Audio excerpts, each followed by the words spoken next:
Greetings! My name's Soozcat. I run the blog Confessions of a Laundry Faerie, and today marks the 14th week after my duodenal switch surgery, which took place August 2nd, 2018. I knew I wasn't going to give any more stats. I mentioned last time that I wasn't going to do stats anymore, but I did want to mention a milestone that I hit this week. I am now in Wonderland. And for those of you who are saying, what? Wonderland is the slightly cloying expression used by the weight loss community when you step on the scale and your weight begins with the number 1 rather than some other number. And this week I hit 199.2 pounds. So I'm now officially in Wonderland. Now that's kind of exciting for me because the last time I underwent any kind of significant weight loss was just after I was diagnosed with type 2 diabetes in 2011.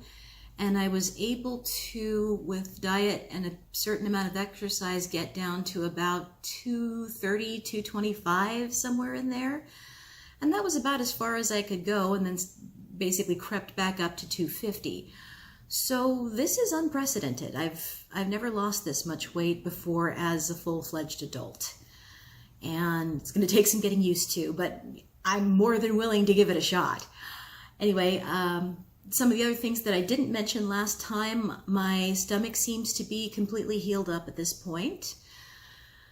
So I don't have to worry about things like leaks and other things that can come up after surgery. My ARNP gave me the okay to lift more than 5 pounds, which is a great relief. I'm now eating normal food. Although much less of it than before. I still need to be careful about carbohydrates and sugars for reasons that I will get into in just a little bit. I still have problems with the occasional overdue where I can tell that I've had too much, and on a couple of occasions where I have thrown some of it back up. Not the most exciting thing in the world, but it does happen. Generally speaking, I find that that's a problem when I'm not eating mindfully. For instance, if I've taken to eating something in front of the computer and I'm not paying really much attention to what I'm eating, or if I have taken another serving when really I didn't need to, but it tasted good, so I wanted more. Not a good idea. But yeah, generally speaking, when I have those kinds of issues, it's because of bad habits that I have retained from past eating. And those are things that I'm going to have to work on. It does help that I automatically now will take a smaller plate or a smaller bowl, and I will give myself smaller servings than I used to. But the key then is to know when to stop. And that's something that's going to come with time. So I think we're going to have a visit from Roxy. Hello, Roxy-cat. Roxy's very interested in what we're doing, and she never really wants to be out of the picture when we're doing things. So, like I said, she cannot be trained, so she's an incurable endurable. What other things? I gotta find clothes. And I knew it was going to happen eventually, but I'm getting to a point now where things are loosening up. There are some items that used to fit me just fine that aren't going to cut it anymore. I'm wearing a pair of jeans that's totally blown out at the knees, and even though I know all the cool kids are doing that right now, it's just too cold to be wearing jeans with holes right now. So one of my least favorite things to do is shop for clothes, and I've been putting it off as long as I possibly can. And it's getting to the point where I have to do it, so expect to see me at the local Goodwill in the very near future. What else? There is one aspect of duodenal switch surgery that I have not discussed in any detail, mostly because it's kind of unsavory, but it's something that everyone who has undergone this surgery has had to deal with at one point or another. So I think I might as well just tackle it. The problem that I'm talking about is the malabsorptive aspect of the surgery causing diarrhea or constipation, or sometimes both in the same day, gas, and possibly the most horrible smell that you've ever come across in your life. This was actually one of the reasons why I thought very seriously about not having duodenal switch, about just doing, say, a gastric sleeve instead, which is like half a duodenal switch. Because I'd heard so many things about the potential scary social aspects of going through DS surgery. I'm here to tell you that yes, that is an issue. You are going to smell horrific in the bathroom. That's just kind of the way it is. And some of that can be ameliorated by choosing to be careful about your carb intake. If you are careful about how many carbs you eat and what kinds of carbs you eat, if you focus primarily on protein and on green vegetables and on non-starchy vegetables, you'll probably be okay.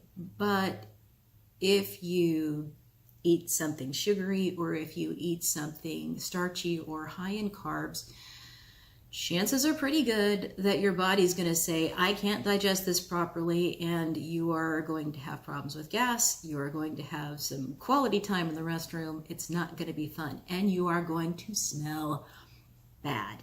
The malabsorptive aspect of duodenal switch surgery means that your intestines are not as efficient in digesting your food as they used to be, which means that, how shall I put it?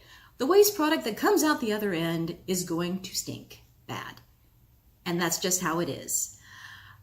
Now, there are a couple of things that you can do, as I've said, to make that better. One of the things is, garbage in, garbage out. You have to be careful what you put into yourself. The other thing that does help is, since I'm not going to shill for any particular company, I will say there is a bismuth subgallate pill that I take. It is an over-the-counter medication, so you don't need a prescription for it. And it bills itself as an internal deodorizer. You will have to mess around a little bit with it to determine what's the best amount for you, what's the proper number that you should be taking at once. And I've found that it doesn't necessarily completely get rid of the smell, but it does bring it down to a dull roar, so there's that. The other thing is that you'll probably want to take some kind of gas reducer. That helps as well.